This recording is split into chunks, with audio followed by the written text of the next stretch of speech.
tunejejwe no kuba hano kuko yababwiye umushumba dufite gahunda yo kuzazana aha alarme muri iki gihugu muri iki gisagara ko mubyita ndi kumwe n'abantu baba alarme bagera kuri 56 twazanye nabo ariko twaje muri protocol yabadutumiye kandi abadutumiye mu byukuri nanje nari nze ngera hano ntamuzi nabo baririmbyi ntabazi ntarigera no babona no kuri YouTube ariko bambwiye ijambo rimwe gusa barambwira ngo twe ni turahagurutse Imana iraduhugurukije kubera yuko Imana iduhagurukije turasaba yuko mwaza mukabana natwe Imana irabahagurukije mwakiriye neza mu mitima yanyu ko Imana ariyo ibahagurukije nanjye ngiye kuzana alarme ntitaye uko muri ntitaye ku mateka yanyu kugira ngo duhagurukane namwe ariko gahunda yacu yari isanzwe iriho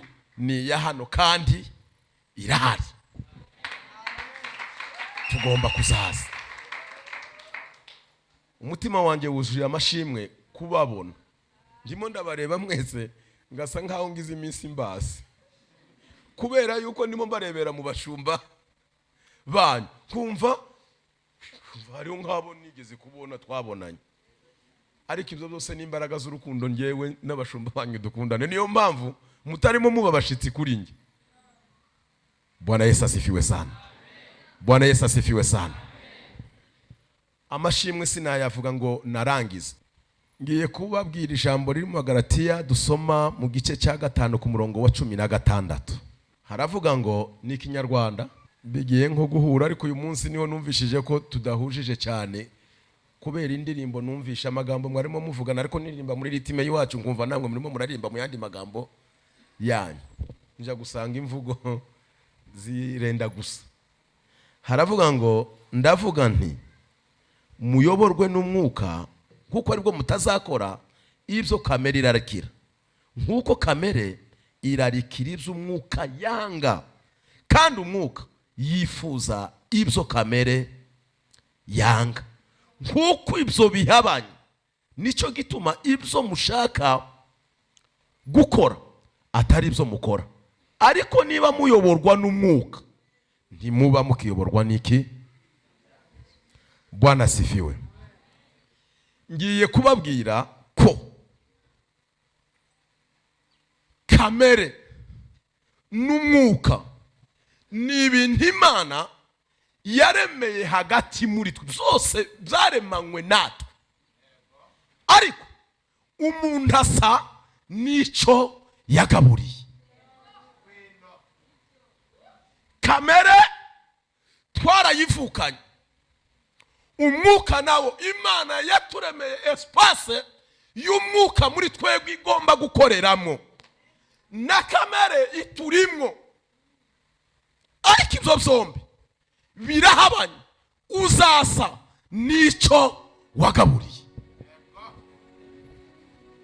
uzasa nico wagaburiye nugaburira mwuka wera uzasa nawo nugaburira kamere uzakora nkayo nkuko ibyo bintu byombi bihabanye muri twe niyo mpamvu nta munsi n'umwe bizagira icyo bihuriyeho ntacu umwuka icyo uzakunda kamere izaba icanga kamere ikikunda umwuka uzaba ucanga urunuka abo ni abantu babiri batuye ni nk'uburyo watura muri ino nzu unagatura muri iyi ariko mwembi mudahuye ariko muduhora mu ntambara uzasa nico wagaburiye Bwana sifiwe uzasa nico wagaburiye nugaburira kamere Bibiri ijambo ry'Imana riravuga ngo kamere igira imirimo kamere igira imirimo naho mwuka wera weriki imbuto kamere igira imirimo naho umwuka wera ukera imbuto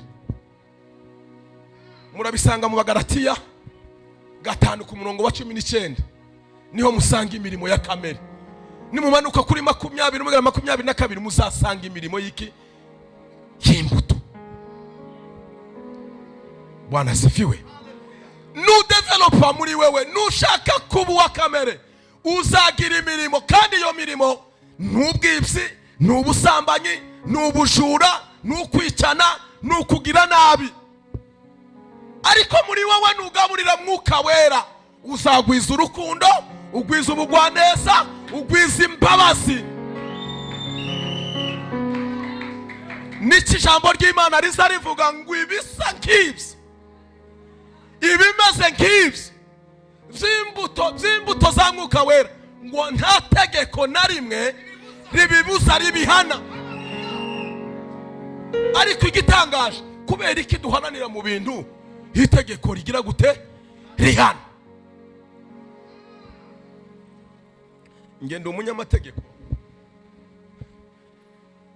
iyi tegeko ryasohotse rikaba poromige mu gitabo, rikanyura muri journal officiel, twebwe iwacu iyo rigize iminsi 8, itegeko barinjiye ki en vigueur, rigomba gukoreshwa.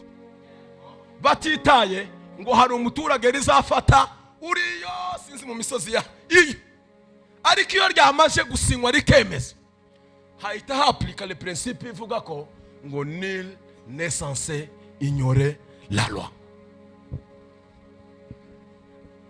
Nul n'est censé ignorer la loi. Utekereze mu buryo bufatika, bashizeho itegeko wewe uri muri kino gisagara cy'Ibujumbura, bara ni mu ba intellectuel, presque ndatekereza ko 90% batuye hano ni aba intellectuel. Wibwire ko itegeko bashizeho mu Burundi nirimara ribe applicable n'umuturage, sinzi igiturage gishobora kuba gikomeye hano, ariko kubera yuko ryamaze gusinywa n'umukuru w'igihugu, bakarihereza n'iminsi rigomba kumara, nta uzitwaza ngo ngewe ico cyaha nagikoze kubera yuko iryo tegeko ntagize gute ntarimenye. Kimwe n'iri jambo dusome, nushaka kudevelopa kamere muri wewe, uzasa nayo. Nugaburira mwuka wera, uzera imbuto za mwuka wera, kandi kwera imbuto za mwuka wera nta tegeko rigira gute ribihana. Ariko nukomeza kwera imbuto imirimo ya kamere, itegeko rirahari risaba uzaja muke. Ese bahiga igereze hano nimba ari muke, uzoja mu mpimba. Impimba d'abord zibiri, uzoja mu mpimba z'amategeko zizwi muri kino gihugu, nimba ari mukiki accident bayitaga okay, ahantu bajyana mu mpimba ngo bayita muki hano nibagiwe izina, ahantu bavuga ngo impimba ya hano. Developa imirimo ya kamere mu bifatika, umuryango usakubura. Nta tegeko na rimwe, ndatekereza ko kimwe ni wacu, nta tegeko na rimwe mu Rwanda tugira amategeko yose abaho avuga ngo umuntu niyera imbuto z'urukundo ngo bazamufunga. Namwe ntaryo. Nta tegeko riba mu gihugu rivuga ngo umuntu naba umugwaneza ngo azakatirwa imyaka ingana gutya. Ariko tegeko ndabizi ko no mu Burundi ririho, umuntu nagira urundi nabi azafungwa. Uzafungwa ibifungo bibiri, uzafungirwa hano mu Burundi dushingiye ku itegeko ryo Burundi, wongera unafungirwe nike n'itegeko ry'ijuru.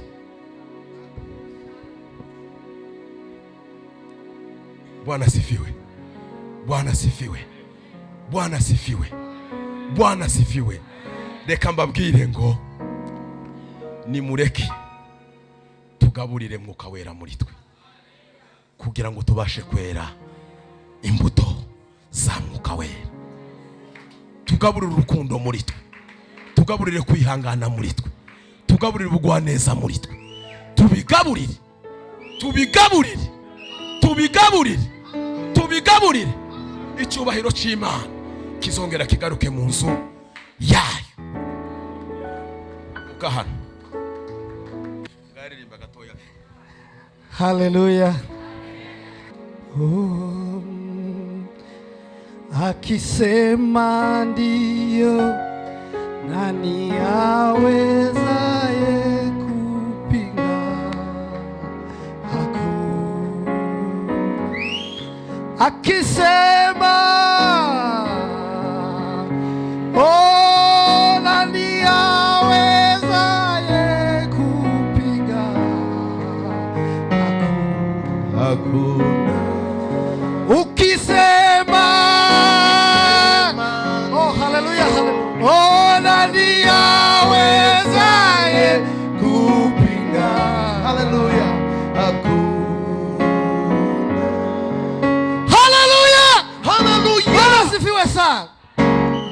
akisema ndio, nani awezaye kupinga? Oh, Mungu mwenye nguvu, wastahili heshima zote. Unatupandisha utukufu hadi utukufu. Haleluya! Bwana sifiwe sana. Muhaguruka twese duhereze Imana. Muhaguruka duhereze Imana. Mu Baroma ibice 8 no ku murongo wayo wa 14 haravuga ngo abayoborwa bose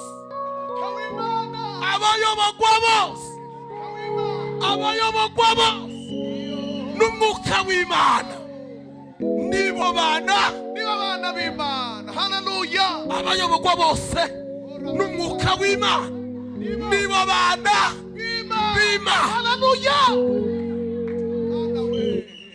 Abayoborwa Bibiliya ntigira de sentiment, izivuga ukuri kwayo.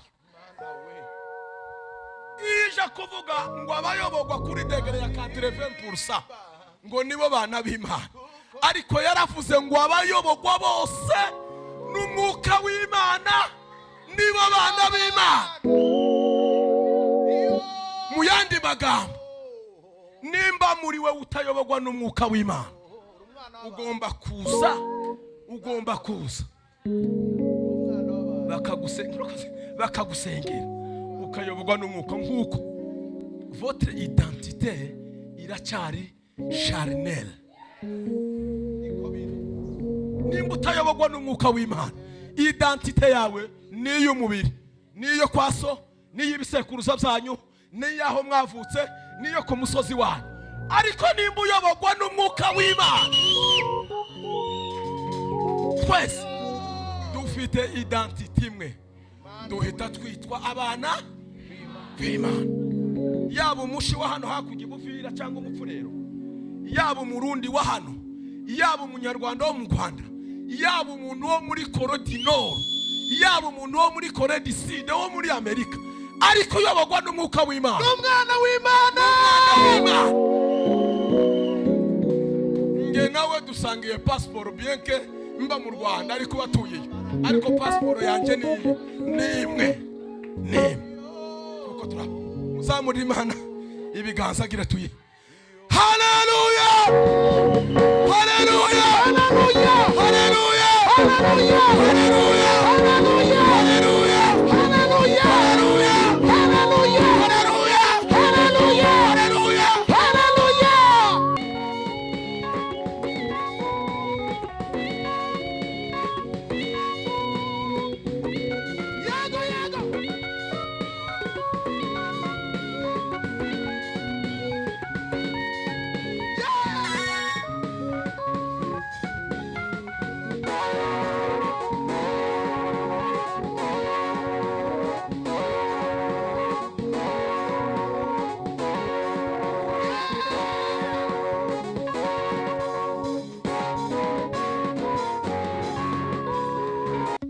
Mwami Yesu, turagushimiye kugira neza kwawe, turagushimiye ibikorwa byawe, turagushimiye igitondo cyiza cy'umugisha waduhaye kuba imbere yawe, turagushimiye uburyo dukunda, turagushimiye uburyo twitwararika, turagushimiye uburyo utubera umugisha.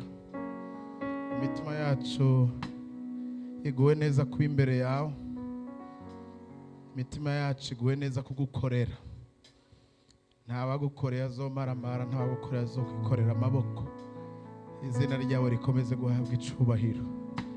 Ndagushimiye kubw'abasavyi bawe, ndagushimiye kubw'ijambo umusavyi wawe aduhaye, ndagushimiye igikorwa cyose cyakorekeye ngaha, ndaguhaye icubahiro ndakubasha ngushimiye abakoraniye imbere yawe ngushimiye abo wazigamye batashoboye kuboneka bashobora kuba bari mu bindi bikorwa ariko twebwe twakoraniye ahera hawe imitima yacu iraguhimbaje imitima yacu igushize hejuru uragahezagirwa rero muri byose mu byakorekeye ngaha byose guhera kuri foundation wote kugeza uyu mwanya ntaba ari twebwe ariko izina ryawe rikomeze guhabwa icubahiro ubu n'ibihe byose mu izina rya Yesu amen.